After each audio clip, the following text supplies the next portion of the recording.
Bonjour et bienvenue à l'émission Action Mieux Vivre. Cette semaine, je vais commencer par une révision des principaux points qu'on a vus la semaine dernière. Premièrement, votre fameuse liste noire. J'imagine qu'elle est préparée. Alors, je voulais juste vous faire penser de ne pas oublier des ex. Quand je dis des ex, c'est pour tout. Ex-patron, professeur, amis, voisins, belle famille, parenté. Je vous le dis parce que c'est très important de tous les englober. Tant qu'à faire un ménage, il faut le faire vraiment là, au complet. Alors, vous avez votre liste noire. Vous avez sans doute commencé à écrire vos fameuses lettres non envoyées ou vos lettres fictives. Alors, à mesure que vous écrivez une lettre, naturellement, vous l'écrivez, vous la relisez de préférence, ensuite vous la détruisez par les 3 manières dont je vous avais parlé la semaine dernière, par le feu de préférence, avec une déchiqueteuse ou vous déchirez à la main si c'est plus simple pour vous. Après les avoir détruites, je vous invite à aller les barrer sur votre fameuse liste noire et faites-le avec cœur. Vous barrez le nom en pensant, bon ben toi là, ton compte est réglé. C'est fini, c'est enterré, c'est du passé. Faites-le avec cœur. En dernier, votre liste va être vraiment noire parce qu'elle va être barrée partout à chaque nom. Alors, je vous rappelle aussi que l'écriture brute, on pourrait l'appeler une écriture à la bonne franquette. C'est une écriture qui ne manque pas de préparation, au contraire. Vous écrivez tout ce que vous pensez, tout ce que vous ressentez. Vous ne vous censurez d'aucune manière. C'est très, très important qu'elle soit comme ça. Quand les lettres seront détruites, vous allez déjà commencer à éprouver les fameux bienfaits de l'écriture. Après une écriture comme ça, on éprouve surtout un sentiment de paix, de soulagement.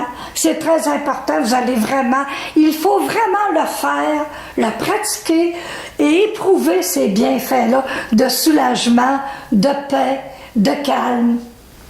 Satisfaction personnelle aussi. Vous vous dites, bon, ben je l'ai enfin sorti, ce qui me dérangeait tellement. Alors, vous allez éprouver ces bienfaits-là et prenez le temps de les savourer. Ils sont très, très aidants. Ensuite, j'aimerais vous parler des personnes. On a un autre ménage à faire, là. Les personnes toxiques dans votre environnement. Et malheureusement, il y en a toujours. Des personnes qui nous prennent de notre énergie, qui nous volent de notre temps. Des personnes qui ont toujours des choses désagréables à dire, qui parlent mal de n'importe qui, même des personnes que vous aimez. Ces personnes-là qui prennent beaucoup de place. Une voisine qui arrive n'importe quand chez vous sans se faire annoncer. Une personne qui appelle tout le temps puis qui n'a strictement rien à dire, qui vous vole vraiment temps et énergie. Alors, je vous invite, vous pourriez en faire une liste aussi. Alors, je vous invite à faire un ménage là-dedans aussi. Naturellement, je ne vous parle pas de dire, OK, il y en a 4-5, je les élimine cette semaine. Il y a différentes méthodes de toute façon. Il y a des personnes que vous pourriez juste espacer les visites. D'autres, vous voyez son numéro de téléphone, vous avez un afficheur, pas obligé de le prendre non plus. Alors, il y en a, vous pourriez exprimer tout simplement de dire, écoute, je suis occupée là, puis je voudrais vraiment garder ce temps-là pour moi. Alors, il y a différentes manières, mais si à un moment donné, vous avez essayé des petits trucs faciles, vous avez essayé d'être gentil assez longtemps, puis vous vous dites, bon, ben là, je ferme la porte. Et puis pour voir qui sont ces personnes toxiques-là, de regarder votre feeling après les avoir vues. La personne est allée chez vous quelques heures, elle vient de partir. Comment vous sentez-vous? Vous sentez-vous triste? Vous sentez-vous choqué, déprimé, frustré? En colère.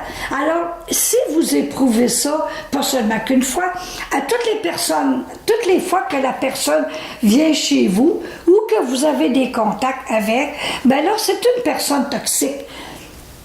Et je vous invite à vous choisir. vous avez consacré du temps et de l'énergie à ces personnes-là. Alors, récupérez donc ce temps-là et cette belle énergie pour vous. C'est important. Quand on parle action, mieux vivre, c'est de prendre action afin de mieux vivre. Alors, éloignez, évitez les personnes toxiques de votre environnement. Ça fait une très, très grosse différence sur votre qualité de vie. Je vous dis tout de suite une chose, l'étape que vous vivez présentement et que vous avez vécue depuis la semaine dernière est l'étape la moins agréable, voire la plus difficile.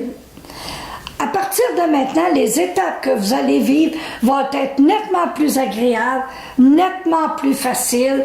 Et je vous le dis tout de suite, le rire, le sourire, la joie, la bonne humeur, l'humour vont être au rendez-vous à chaque étape. Quand je parle des étapes, je vous invite à les vivre consciemment. La seule que vous ne devez pas vivre consciemment, c'est la fameuse écriture brute. Vous ne réfléchissez pas, vous écrivez comme ça. Mais les autres étapes, que vous allez éprouver de la satisfaction, de la joie, quand vous allez commencer à voir vos bons coups que je vais vous demander de répertorier très bientôt, eh bien, ce sont des étapes qui vont vous être particulièrement agréables, particulièrement bénéfiques à tout point de vue. Alors, je vais vous inviter à les vivre là intensément, de les savourer, de les faire consciemment et de les vivre dans la bonne humeur, dans la satisfaction, de prendre le temps de goûter ces étapes-là qui seront de plus en plus agréables. Maintenant, je vais vous parler une dernière fois des encombrants. Ça fait partie du ménage, ça fait partie du grand débarras. Et c'est important de les faire parce que, vous allez voir, on appelle ça épurer notre décor, notre environnement. On a tous des vieilles traîneries à quelque part, que ce soit dans la cave, au grenier, remise, un peu partout, même dans des recoins de la maison, dans notre garde-robe. Si vous avez des vêtements que vous n'avez pas portés depuis 2 ans, 3 ans, je ne crois pas que vous allez les reporter encore. Alors, vous en départir, vous allez épurer votre décor, vous allez vous sentir plus léger. C'est que, vous allez faire de la place pour du beau, pour du neuf. Mais il faut se débarrasser des traîneries. Alors, je ne vous dis pas de faire ça cette semaine, mais au fil des jours, au fil des semaines, voire d'ici la fin de l'année, eh bien, regardez ce qui traîne dans votre grenier, dans votre sous-sol, un peu partout, et je vous invite sérieusement à vous en départir. Vous pouvez vendre des choses, vous pouvez donner des choses. Si quelque chose est vraiment inutilisable, eh bien, je ne vous dis pas de les jeter. Pensez, s'il vous plaît, à récupération. On ne jette plus grand-chose, on essaie de récupérer pour que ça serve encore une fois. Alors, vous pourriez donner la chance à ces vieilleries-là, vous pourriez leur donner une deuxième vie via la récupération. Je reviens à nos écrits. Je vous avais parlé très, très brièvement la semaine dernière de vengeance. Je vous avais dit, il y a moyen de faire comme un article de journal. Vous prenez une grande feuille, vous collez la photo d'une des personnes à qui vous en avez voulu le plus. Vous pouvez le faire pour une personne, pour 2 ou pour 3, là. C'est vraiment comment vous allez vous sentir, mais vous allez vous amuser en faisant ça. Alors, article de journal sur une grande feuille, la photo, vous écrivez un gros titre, cette personne se dirige vers les cellules, qu'importe. Votre imagination n'a pas de limite, alors vous mettez ça sur papier encore une fois et vous rédigez un article. Il y a une histoire que vous pouvez rédiger rapidement sans tomber dans la littérature. Il y a un conte. Il était une fois une telle personne qui avait nui à des dizaines de personnes et qui finalement, blablabla, et vous écrivez votre histoire. Une chose plus simple encore. Encore une fois, c'est une lettre fictive que vous pourriez écrire à une amie, appelez-la Jacqueline si vous voulez, et vous allez dire « Chère Jacqueline, je t'écris pour te raconter quelque chose qui me fait du bien cette semaine, tu ne peux pas savoir, à quel point. Imagine-toi qu'une telle personne dont je t'avais parlé à maintes reprises, qui nuisait beaucoup, qui avait fait du tort, non seulement à ma famille, mais à bien d'autres personnes. Imagine-toi donc que je l'ai vu dans le journal la semaine dernière et que finalement, elle avait été congédiée. Et là, vous écrivez une belle histoire. Vous connaissez les détails. Alors, vous en mettez comme vous voulez. Ce n'est pas obligé d'être l'exacte de vérité ou les faits. C'est pas ça. L'important, c'est vraiment que ça vous fasse du bien. Et vous allez rire. Justement, plus vous allez en mettre dans votre histoire, dans votre fameuse lettre fictive, plus vous allez rire, ça va dédramatiser encore une fois l'événement.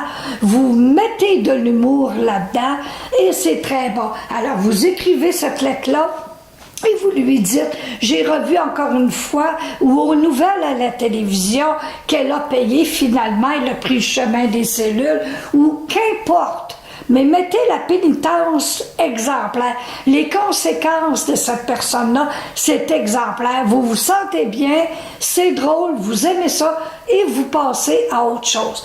Alors, pour les vengeances, pigez donc dans votre sac à malice. Je pense que vous allez trouver vos propres techniques adaptées aux personnes à qui vous en avez voulu. Le principal, c'est toujours de vous soulager. Ici, je vais vous parler des bienfaits de l'écriture en général. L'écriture soulage, l'écriture calme, l'écriture fait du bien, l'écriture guérit, l'écriture éclaire, l'écriture vous apporte non seulement des éclaircissements, mais des solutions. Écrivez des choses pour voir plus clair.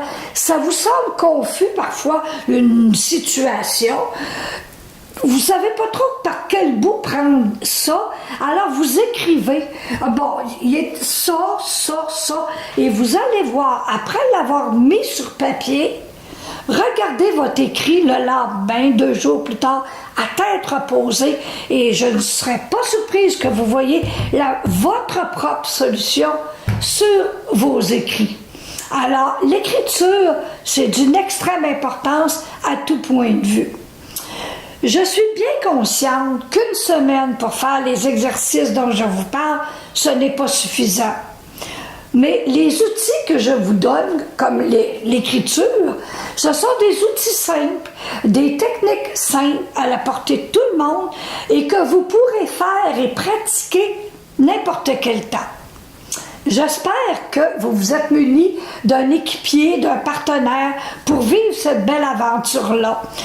Comme ça, si vous oubliez des choses, vous n'êtes pas certain d'une telle technique, vous voulez partager quelque chose que vous avez découvert lors de vos écrits, eh bien, la deuxième personne, il est toujours temps de vous munir d'un partenaire.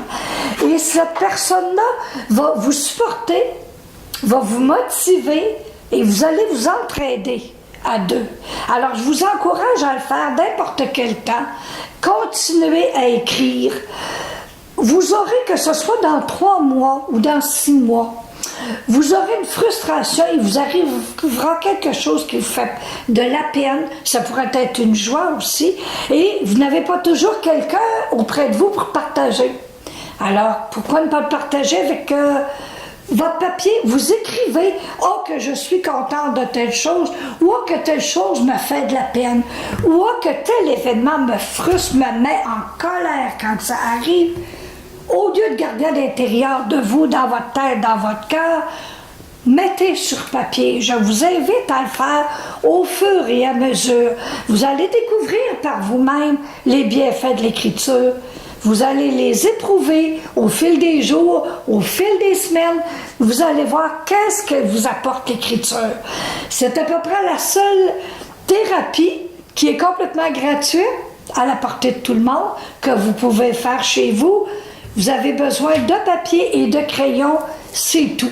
En plus que vous pouvez illustrer ce que vous écrivez, surtout les choses positives, vous pouvez les illustrer. Vous pouvez dessiner. Ce sera toujours un outil pour vous, un support, une découverte. Je vous engage à le faire régulièrement et pour tout le temps. Maintenant, nous avons parlé de vengeance, nous avons parlé de un peu tous les éléments importants de la semaine dernière. Maintenant, j'aimerais vous parler de la grande loi de la responsabilité. Ça, c'est pas quelque chose d'agréable à prendre. C'est même difficile au début de dire, ben, elle viendra pas me dire que je suis responsable de telle affaire. Mais quand vous avez écrit vos lettres, vous avez fait la liste des personnes à qui vous en avez voulu. Il ne faut absolument pas dire « ce qui m'est arrivé, c'est de la faute ». C'est très facile de dire « telle chose, c'est de la faute de mes parents. Ça, c'est à cause de mes profs. Ça, c'est un ex-conjoint, c'est à cause de lui que je suis comme ça. Ah, c'est à cause de mon ex-belle-famille que je suis devenue aigrie ou que je me mets facilement en colère. » C'est facile, mais ça ne donne strictement rien. Surtout les gens à qui vous en avez voulu beaucoup. Les gens vers qui vous avez gardé, vous avez gardé de la colère, de la rancune pendant des années. Cette personne-là n'est peut-être plus de ce monde. Cette personne-là ignore totalement qu'elle vous a autant blessé. Cette personne-là est passée à autre chose. Elle ne le sait même pas. Alors, qui a entretenu ces sentiments négatifs? Qui s'est empoisonné l'existence avec cette colère-là, cette rancune? C'est vous. Alors, la personne est responsable de ce qu'elle vous a fait, de son mauvais comportement, de ses paroles blessantes, oui. Mais vous êtes responsable de la manière dont vous avez vécu ces événements-là. C'est vous qui avez entretenu ces sentiments négatifs-là. C'est vous qui avez eu ce comportement par la suite. Alors, prenez la responsabilité de dire « c'est moi qui ai entretenu telle chose pendant des années. Alors, je prends ma responsabilité. » Et vous le faites présentement. Vous venez de le faire. Vous avez pris une responsabilité là-dedans, puisque vous ne vous sentez pas bien et vous avez écrit sur l'événement. Vous avez écrit, relu, détruit. Alors, vous avez pris votre responsabilité et je vous invite à continuer de la prendre. Ça vous dérange, vous vous en occupez. Il s'agit de votre responsabilité. Et j'aimerais ici vous donner 2 exemples. Prenez 2 sœurs qui ont été élevées par la même mère. Une mère autoritaire, une mère acariâtre, une mère plus ou moins disponible, parfois encombrante. 2 sœurs presque du même âge. Les 2 sœurs, pendant des années, vont vivre l'événement complètement différent. Il y en a une qui va dire « Moi, ma mère n'a pas connu mieux. Elle n'a pas eu de mère, puis sa mère chialait, criait tout le temps. Alors, elle a juste transmis qu'est-ce qu'elle avait eu finalement de sa mère. Elle ne connaissait pas mieux. Ma mère a fait au mieux avec ce qu'elle avait, c'est tout. Et puis, cette fille-là va partir avec ça dans la vie, puis se disant, ben, on fait au mieux dans la vie avec ce qu'on a, non ce qu'on n'a pas. L'autre sœur, elle, va prendre ça, elle va haïr sa mère. Pas compliqué, elle va lui en vouloir. Elle va entretenir de la rancune contre sa mère. Elle va l'haïr encore. Leur mère est décédée depuis peut-être 3 ans, 5 ans, et puis elle continue de la haïr. Elle continue d'en parler avec d'autres. Ah, moi, ma mère était comme ça. Moi, ma mère. Et elle va tellement vivre là-dedans pendant des années qu'elle va reproduire exactement la même chose avec ses enfants. Elle va crier après, être acariâtre avec, dominatrice, exactement. Sans s'en rendre compte, elle va reproduire. Alors, vous voyez, c'est notre responsabilité. Avec le même événement, on prend la même mère avec 2 enfants, 2 filles presque du même âge, et 2 vont vivre l'événement et décider comment est-ce que je le prends, cet événement-là. Je pourrais vous donner un autre exemple aussi vite fait. 2 frères, des jumeaux qui héritent de leurs parents. Qui n'héritent pas, pardon, de leurs parents. Et puis, ils s'attendaient à avoir beaucoup d'argent. Il n'y en a pas beaucoup. Il y a un frère qui va dire, ben écoute, c'était son argent. Le père a voulu dépenser, puis se payer un peu de bon temps. Je suis content pour lui, il a enfin voyagé. Il s'est acheté une belle auto neuve. Bravo, je suis content. L'autre va dire, il aurait pu nous laisser de l'argent. À son âge, s'acheter d'auto neuf, c'était quoi le trip? Aller en Floride, il n'était jamais allé avant. Puis lui, il va avoir de la rancune, puis il sera pas content. Puis pendant des années, il va entretenir de la rancune envers son père, le traiter de vieux radin, de vieux cheap, de n'importe quoi. Alors, c'est le même événement. Vous voyez deux comportements totalement différents qui en découlent. Alors, la responsabilité est à qui? À la personne, de la manière qu'elle va décider de vivre l'événement pendant des années. C'est sa responsabilité. Alors, tu ne blâmes personne d'autre que toi de la manière que tu as choisi de vivre tel événement. J'aimerais vous parler tout de suite que la semaine prochaine, on va parler des exploits, nos bons coups qu'on a faits. Alors, il va falloir commencer cette semaine à trouver des images, des photos, surtout dans des revues. Vous découpez des choses et puis des images qui vous parlent. Vous allez regarder ces images-là, puis ça va vous dire quelque chose. Vous allez vous approprier des faits de la vie quotidienne dans des belles images et commencer à répertorier ça. Un scrapbook, un cahier, qu'importe, un bâton de colle. Si vous aimez dessiner pour illustrer vos bons coups, munissez-vous de crayons de couleur aussi, et préparez vos choses pour la semaine prochaine.